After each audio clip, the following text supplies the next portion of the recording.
حضرت ابو بکر صدیق. میں نے کہا یہ محبت کی جنگ ہوتی ہے نا. حضرت علی کے ایک بھائی تھے جناب عقیل.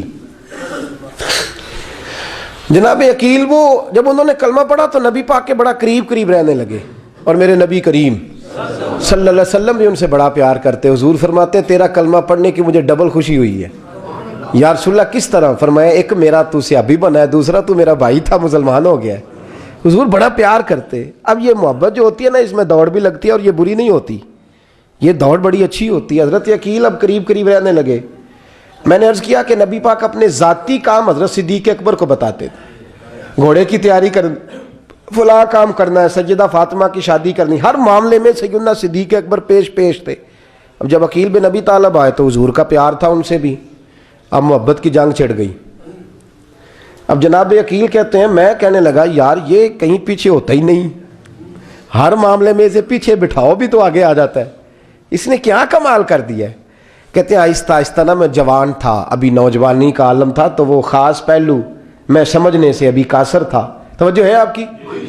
کہتے ہیں ایک دن نا بڑی باتوں میں حضور فرماتے ابو بکر میرا گھوڑا تیار کرو، تو کہتے ہیں میں دوڑ کہتا تو چھوڑ میں کرتا ہوں. کہتے ہیں وہ چپ کر جاتے. جتنی جگہ وہ مجھ سے بن سکا میں نے روکا. حضرت صدیق اکبر بولے، کہتے ہیں ایک دن نا مسجد کی پہلی صف میں بیٹھا تھا. میں نے پچھلے جمعے بھی کہا تھا اگے ہو بوے جڑا پہلوں آئے، یہ حکم ہے نا حدیث میں، پہلے آئے اور آگے بیٹھ جائے، گدنے پھلانگنے سے منع کیا. کہتے ہیں ابو بکر صدیق، توجہ ہے آپ کی، ان کی عادت تھی کہ جمعے والے دن مسجد کی صفائی کرتے اور صفائی کر کے سب سے آگے بیٹھ جاتے. بات ذرا میں نے قریب ہو کے سن لی، پاس بیٹھ جاتے. عقیل بن ابی طالب کہتے ہیں میں بھی آیا سیدنا صدیق اکبر، اور مجھے کئی دنوں سے جلال تھا کہ یہ پیچھے ہوتا ہی نہیں. کہتے ہیں میں آیا تو حضرت ابو بکر آگے بیٹھے تھے، تو میں نہ جان بوجھ کے، بچہ تھا اور محبت تھی سرکار سے، ابو بکر سے بغض نہیں کوئی، خدا رہا اس بات کو ضرور ذہن میں رکھیں. فرماتے میں نے کہا ابو بکر اٹھ. مزے کی بات یہ ہے کہ جس مسجد میں صدیق اکبر بیٹھے ہیں اس کی جگہ بھی انہوں نے خرید کے دی ہے. مسجد نبوی کی زمین کی سب سے پہلی رقم حضرت ابو بکر صدیق نے ادا فرمائی. اٹھ. کہتے اٹھے، پیچھے چل. توجہ ہے آپ کی؟ آکھے تو ویکھے کو کسی نے، پاویں ماڑا ہوئے تو پاویں تو چھوٹا بندہ آکھے تو پھر تو دی خیر ہی نہیں، عمر میں چھوٹا ہو یا مال میں. اٹھ چل پیچھے. اللہ اکبر. حضرت علی دیکھ رہے تھے. کہتے ہیں سیدنا صدیق اکبر اٹھے، پچھلی صف میں، پھر اس سے پچھلی صف میں، پھر اس سے پچھلی صف میں، 7ویں صف میں پہنچ گئے اور وہاں ہاتھ باندھ دیے. کہنے لگے شہزادے اجازت دے تو یہاں بیٹھ جاؤں، تو رسول اللہ کا خاندان ہے، اجازت دے تو یہاں بیٹھ جاؤں. حضرت عقیل کہتے ہیں بیٹھ جاؤ. حضرت ابو بکر صدیق چپ کر کے پیچھے مل جائے وہی کافی ہے. 7ویں صف. شہزادے یہاں بیٹھ جاؤں. میں بیٹھ جا. وہاں بیٹھ گئے، نماز جمعہ پڑھا، سب چلے گئے. حضرت علی حضور کی بارگاہ، یا رسول اللہ عقیل کو تو کچھ سمجھائے. حضور نے فرمایا کیا ہوا؟ کہ حضور اکثر ابو بکر صدیق سے یاڑ جاتا ہے، آج بھی پہلی صف سے اٹھا کے 7ویں صف میں. شکایت تو حضرت عقیل کی لگ رہی ہے نا، اور حضور فرماتے علی تو عقیل کی چھوڑ، بتا ابو بکر نے کیا جواب دیا ہے. تو ابو بکر کی بتا، تو اس کی چھوڑ، تو اس کی، تو میرے دوست کی، میرے یار کی، میرے خلیل کی بتا. تو حضرت علی رو پڑے. کہنے لگے محبوبہ ابو بکر جیسا درد کہاں سے ڈھونڈ کے لائے. تو چپ کر کے 7ویں صف میں گیا اور اس نے کہا تو خون رسول ہے، تیری نسل پاک میں ہے بچہ بچہ نور، تو ہے نے نور تیرا سب گھران. چپ کر کے بیٹھ گیا. حضور نے فرمایا بلاؤ ابو بکر کو، عقیل کو بھی بلاؤ. دونوں آ گئے. حضور نے فرمایا ابو بکر جمعے میں کیا ہوا ہے؟ عرض کی حضور کچھ بھی نہیں. حضور نے فرمایا تجھے کسی نے صاحب سے اٹھایا؟ کہا نہیں یا رسول اللہ نہیں. آپ کو کس نے بتایا؟ حضور کیا؟ فرمایا نہیں میں نے سنا ہے کہ تجھے عقیل نے. کہا حضور وہ شہزادے آئے تھے، انہوں نے یار اتنا جذبہ دنیا کہاں سے ڈھونڈ کے لائے گی. بلے شاہ اوتھے ککھ نہیں بچدا جتھے عشق نے لایا ڈھیرا. کہا حضور یار یہ لفظ تاریخ میں ڈھونڈو گے تو نہیں ملے گے. میرے ابو بکر صدیق کیا فرماتے ہیں؟ کہا حضور وہ نسل رسول کا شہزادہ ہے نا، اس نے ابو بکر کو 7ویں صف میں ابو بکر کا بیٹھنا پسند کیا تو ابو بکر راضی ہے.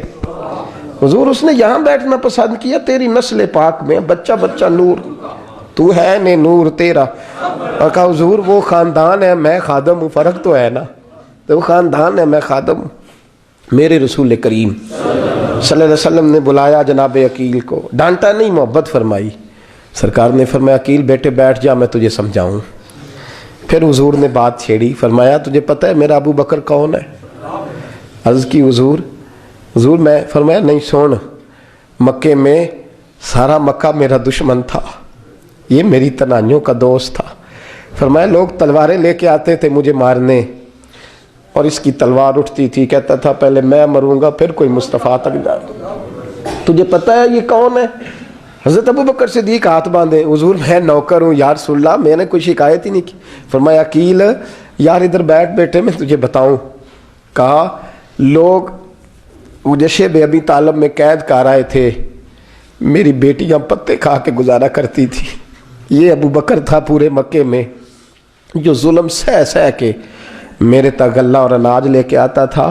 فرمایا عقیل ادھر آ، میں تجھے بتاؤں، تیرا خاندان تیرا قبیلہ سوائے مولا علی شیر خدا کے، فرمایا وہ سب لوگ میرے ساتھ پیار کرتے تھے، ہمارے اوپر انہوں نے مکے کی زمین تنگ کر دی۔ فرمایا میں مکے سے نکلا تھا، ابو بکر کی بیٹی غار ثور میں کھانا پکا کے لاتی تھی، اس کا بچہ بکریوں کا دودھ لے کے آتا تھا۔ فرمایا یہ جان پہ کھیل کے میری نگرانی کرتا تھا۔ فرمایا تجھے پتہ ہے جس جگہ تو بیٹھا ہوا ہے نا، یہ مسجد کی زمین بھی ابو بکر صدیق نے خرید کے دی۔ حضرت سیدنا عقیل یا رسول اللہ غلطی، حضرت ابو بکر کہتے ہیں حضور واللہ و رسول و منو، میرے اوپر اللہ رسول کے احسان ہے۔ آخری لفظ میرے حبیب نے کہے، حضور نے فرمایا عقیل میرے پاس جس کے بھی پیسے آتے ہیں میں بگانے سمجھ کے خرچ کرتا ہوں، میں کہتا ہوں فلانے کے ہیں، وہ پوچھے گا کہاں لگے، لیکن ابو بکر کے پیسے آتے ہیں تو میں اپنے سمجھ کے خرچ کرتا ہوں۔ اور میرے رسول کریم صلی اللہ علیہ وسلم نے فرمایا میرے ساتھ جس نے نیکی کی میں نے بدلہ چکا دیا ہے، ابو بکر کا میں نے بدلہ دیا ہی نہیں۔ قیامت کے دن جب سب جنت میں جانے لگیں گے تو میں اس کا بازو تھام کے اللہ کی بارگاہ میں لے جاؤں اور میں کہوں گا یا اللہ میرے مولا، کلمہ پڑھنے سے لے کر غار تک، غار سے بدر تک، بدر سے احد، حنین، خندق، تبوک اور مزار تک، یا اللہ اس کی بڑی نیکیاں ہیں، اسے تو ہی بدلہ عطا فرما۔ میرے دوستو یہ رنگ حضرت سیدنا صدیق اکبر، بس وہ اقبال نے کہا کہ صدیق کے لیے ہے خدا کا رسول اور اس سے آگے پیچھے کچھ نہیں۔ یہ جو ماننے کا انداز ہے نا، یہ دیکھیے نا، حضرت ابو بکر صدیق، بڑی دفعہ آپ نے بات سنی ہے لیکن اس بات کی لذت بڑی شاندار ہے۔ حضرت عمر نے طبیب بلایا ہے ابو بکر کو دکھانے کے لیے ملک شام، پہلے مانتے نہیں تھے، مولا علی کی سفارش ڈالی، پھر دونوں لے کے آئے، سیدنا علی المرتضیٰ بیٹھے ہیں، حضرت عمر بیٹھے ہیں، کہتے ہیں طبیب کو چیک کرو، ملک شام کا بڑا ڈاکٹر ہے۔ چیک کر لیا تو ڈاکٹر کہنے لگا کوئی مرض نہیں، کوئی تکلیف نہیں، کمزوری بڑی ہے، کمزوری بڑی ہے، ان سے پوچھے انہیں کیا مرض ہے۔ تو حضرت عمر کہنے لگے یار بول کیا مسئلہ ہے تجھے، کیوں اتنا کمزور، اتنا بیمار رہتا ہے، کیا پرابلم ہے، کیا مسئلہ ہے؟ تو حضرت ابو بکر صدیق نے آنکھیں کھولیں اور کہنے لگے عمر تو قسم اٹھا کے بتا، تجھے پتا نہیں مجھے کیا مسئلہ ہے؟ تو اٹھا نہ قسم، جنہاں دے دل بر جانی وچھڑن، کون روے پھر تھوڑا، سب روگاں دائی روگ محمد جس کا نام وچھوڑا۔ تجھے نہیں پتا تو بول، اگر خبر ہے تو پوچھتا کیوں ہے؟ میرے دوستو کمال دیکھو، مدینے میں آج بھی مصطفیٰ کو سلام کرو تو ساتھ ہی صدیق اکبر لیٹے ہوئے، ساتھ ہی لیٹے ہوئے مدینے میں۔ حضرت ابو بکر صدیق روز رات کو جا کے اس کے گھر کا کام کاج کر کے آتے۔ کام بتاؤں کیا تھا اس کا؟ جاگ رہے ہیں آپ لوگ؟ اس زمانے میں نا لوگ باتھ روم گھر میں بنا لیتے تھے، شاید پرانے لوگوں نے دیکھے ہوں، وہ اس کے اندر ہی پیشاب پخانہ رہتا تھا، وہ آتے تھے ملازم تو وہ اٹھا کے باہر پھینکا کرتے تھے، وہ بی بی گھر کے اندر پیشاب کرتی، نابینا ہے، وارث کوئی نہیں، تب ابو بکر صدیق آتے، امیر آدمی اور اس کا وہ پخانہ پیشاب اٹھا کے باہر پھینک کے آتے، پھر اس کے گھڑے میں پانی بھر کے لاتے، پھر اس کے گھر میں جھاڑو دیتے، پھر اس بوڑھی عورت کو کھانا کھلاتے، پھر اس کو خرچہ دیتے، پھر اس کو کہتے کہ فلاں آدمی کی تیرے پڑوسی کی میں نے ڈیوٹی لگا دی ہے، ضرورت ہو تو اس کو کہہ دینا۔ بڑے زمانہ خدمت کی۔ ایک دن حضرت عمر فاروق اس بی بی کے دروازے پہ چلے گئے، دستک دی، اس نے کہا کون ہے دروازے کا؟ میں عمر فاروق ہوں، عمر بن خطاب ہوں، پتہ چلا ہے آپ لوارث ہیں، میرا دل کرتا ہے میں آپ کے گھر کا کام کاج کر دیا کروں۔ تو تو بی بی کہنے لگی نہیں، ایک بندہ آتا ہے کئی سالوں سے وہ کر رہا ہے، مجھے وہی ٹھیک ہے. ایک آتا ہے بڑے سالوں سے کام کرتا ہے، وہی ٹھیک ہے. تو حضرت عمر کہنے لگے میں نے بھی کام ہی کرنا ہے، کچھ اس سے کرا لیں، کچھ مجھے موقع دے دے نیکی کا. کہنے لگی نہیں وہی ٹھیک ہے. تو فرمانے لگے میرے اندر کیا نقص نظر آیا ہے، اماں جی مجھے بھی ٹائم دیں. تو بی بی کہنے لگی نہیں وہی صحیح ہے. حضرت عمر جذباتی آدمی تھے، جلالی آدمی تھے. کہنے لگے میں نے کہا نہیں مجھے بتاؤ میں کیوں نہیں کر سکتا. تو بوڑھی اماں کہنے لگی تجھ میں اور اس میں فرق ہی بڑا ہے. کہا وہ کیوں؟ کہنے لگے اتنے سال ہو گئے اسے آتے ہوئے، اتنے سال. تو پہلے دن آیا ہے اور آتے کہہ رہا ہے میں عمر بن خطاب ہوں، اپنا نام بتا رہا ہے. سالوں ہو گئے میں روز پوچھتی ہوں تیرا نام کیا ہے، وہ بتاتا ہی نہیں. وہ کہتا ہے اماں میں کام صحیح کرتا ہوں تو نام کو چھوڑو، نام بتا کے کیا کرنا ہے. فرمایا یہ تھوڑا فرق ہے، اس نے اتنے سالوں میں نام نہیں بتایا اور تو پہلے دن ہی آگے کہہ رہا عمر بن خطاب ہوں. تو ابا جی کا بھی نام بتا رہا ہے، میں نے نہیں کام کرانا، مجھے وہی صحیح ہے. نام نہیں بتاتا، نوکری پوری کر جاتا ہے. حضرت سیدنا عمر فاروق فرماتے ہیں میں تہجد کے وقت جھاڑیوں میں چھپ کے بیٹھ گیا. کہتے ہیں مسجد نبی سے وہ شخص نکلا، چہرے پہ نقاب، پیروں سے ننگا، اور میں نے اس شخص کو خرامہ خرامہ اس بوڑھی عورت کے گھر کے قریب جاتے دیکھا. تو پیچھے سے جا کے میں نے کہا او مسافر چہرہ تو دکھا. تو کہتے ہیں چہرہ اٹھایا تو ابو بکر صدیق تھے، صدیق اکبر تھے. حضرت عمر فاروق فرماتے ہیں میں نے کہا تو جوتی کو اتار کے آتا ہے؟ تو کہنے لگے جوتی سے جب چلتا ہوں تو پیروں میں آواز پیدا ہوتی ہے جوتے کی وجہ سے.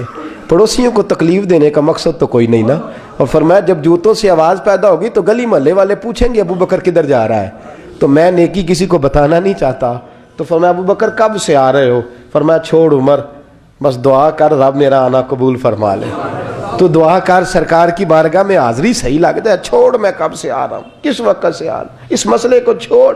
تو یہ دیکھ پانی پر نسویلیاں رنگا رنگ کڑے پریا اس دا جانیے جس دا توڑ چڑھے. یہ بات آپ نے درجنوں بار سنی ہے، لیکن اس پر غور تو کرو میرے دوستو کہ حضرت عمر فاروق فرماتے ہیں جن دنوں تبوک کے لیے میرے نبی نے اعلان فرمایا میرے حالات اچھے تھے، ابو بکر کے اچھے نہیں تھے، مالی حالات کمزور تھے، کچھ مسائل تھے، میرے اچھے تھے.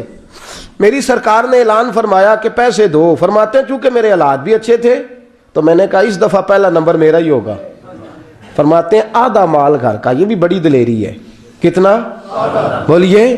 اتنے تو اسی ابے نو نہیں دس دے ساڑھے کو پیسے کنے نے، کہتے ابا جی مانگنا لین، والد صاحب کو نہیں بتاتے، ہماری جیب بکھری ہوتی ہے، ایسے ہی نانا کو مانگی نانا لے.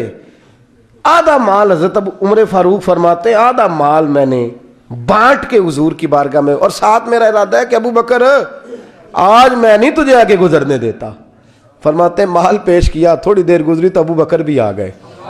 اور منظر کیا ہے؟ کہتے ہیں انہوں نے قمیض پہنی ہوئی ہے بوریے کی، سر پہ ٹوپی کوئی نہیں، پیروں میں جوتا کوئی نہیں، سر میں ٹوپی کوئی نہیں، پیروں میں جوتا کوئی نہیں. کہتے ہیں ابو بکر صدیق آئے، سب کا مال آیا، مصطفیٰ کی بھی اتنی توجہ نہیں تھی، پر جب ابو بکر آئے تو میں نے مصطفیٰ کریم کے انداز بھی بدلے ہوئے دیکھے، اس شخص کے آنے پر بدلے ہوئے دیکھے.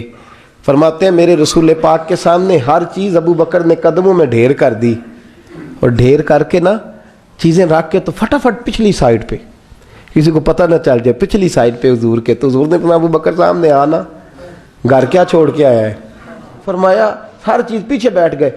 تو محبوب نے بازو تھام کے آگے کیا، فرمایا کیا چھوڑ کے آیا گھر؟ یہ اس بات پہ بات آپ نے پہلے بھی سنی ہے لیکن ان لفظوں پہ غور کرو. ابو بکر نے یہ نہیں کہا حضور کچھ بھی نہیں میں سارا کچھ لے، یہ لفظ کہا ہی نہیں. اللہ کرے ہمیں اس عقیدے کو سمجھیں، اس نظریے کو. یہ ترمذی اور مشکات دونوں میں یہ لفظ موجود ہے. یہ نہیں کہا حضور کچھ بھی نہیں سارا کچھ لے آیا ہوں، یہ نہیں فرمایا. حضور نے فرمایا ابو بکر کیا چھوڑ کے آئے ہو گھر؟ توجہ ہے آپ کی؟ لفظ دیکھیں، کہا ما ابقیت اللہ و رسولہ، یا رسول اللہ گھر میں خدا کو بھی چھوڑ آیا ہوں، محمد مصطفیٰ کو بھی چھوڑ آیا ہوں.